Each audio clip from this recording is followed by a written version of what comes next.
Welcome to Beta Bytes, the show where I go deep into the realm of betas and scrap content. You'll see all sorts of leftovers and unused stuff that was supposed to be in the game, but just couldn't see the light of day. Today I have Sonic the Hedgehog 3, that was released on the Sega Genesis, also known as the Mega Drive everywhere else, in 1994. This game is arguably the best Sonic game when you combine it with Sonic and Knuckles, but for now, I'll just focus on the beta of Sonic 3. There isn't much surrounding the beta of Sonic 3 except for a good chunk of press screenshots. In this Angel Island Zone screenshot, you can see that Sonic has his newer design and Knuckles has his green shoes. These Hydro City screenshots show a lot of differences, including the green plant-like background for Act 1 and different bricks for Act 2. Marble Garden, Launch Base, and Carnival Night didn't have much changed, and Ice Cap Zone had you run down the hill at the beginning. You all know this story. Michael Jackson made music for Sonic 3, and because of child molestation accusations, Sega backed out. His songs are actually still in the game and whatnot, but here's an interesting fact. Take a listen to Ice Cap, Act 1.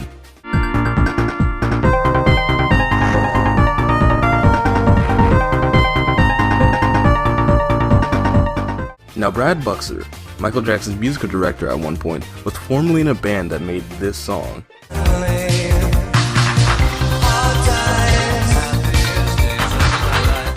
Strange, isn't it? It even goes deeper with MJ not being credited in the game.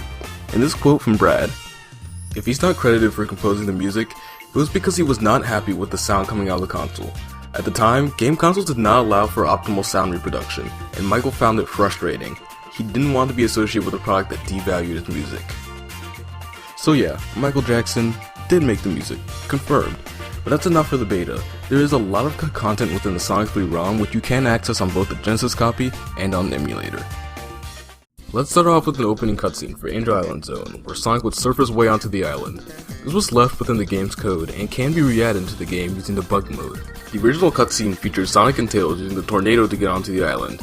An interesting thing to note is that in this opening, Sonic has a Sonic 2 design, probably meaning this was cut early in development.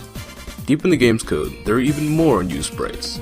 Here's a different waiting animation for Sonic, similar to the one in Sonic 2. Here's another one where he's whistling. It could have been used to call Tails to fly Sonic around wherever he wanted, or if Tails was ever off screen. And even gliding sprites for Knuckles in 2-player mode. What's interesting about this is that he can't glide in 2-player mode, meaning he could have been able to at some point in development. Here's Eggman out of the Eggmobile with a panicked expression on his face. It's nothing special, but it could have been used in this little cutscene in Sonic 3 Knuckles. There's also this unused sprite for Eggman, with him turning and flying towards the horizon. My guess that it could have been used in Launch Base after you defeat him. In debug mode, you can place down this item box that has an S on it. What does it do exactly? It seems hitting this box gives Sonic 50 rings and instant supersonic. Breaking the box with Tails, however, provides some rather interesting results. Because there's no graphics made for Super Tails, this disgusting, hideous abomination is created. While in debug mode at Angel Island Act 1, you can place down this red revolving spear object. It serves absolutely no purpose gameplay-wise and may have been used to test 3D capabilities for special stages.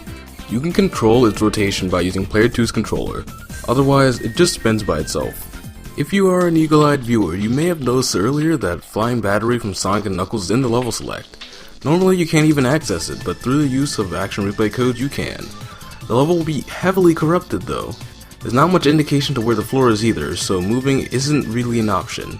However, you can get to the mini-boss, and it is fully functional. Speaking of levels, you can actually access the hidden special stage 8. The reason it was cut is because it's really difficult, and I mean it. One slip up and no Chaos Emerald for you. However, this 8th Chaos Emerald doesn't actually count towards the Emerald total, so it's virtually pointless. That's it for this episode of Beta Bytes, so tell me in the comments if you enjoyed it. Maybe you might want more for some reason.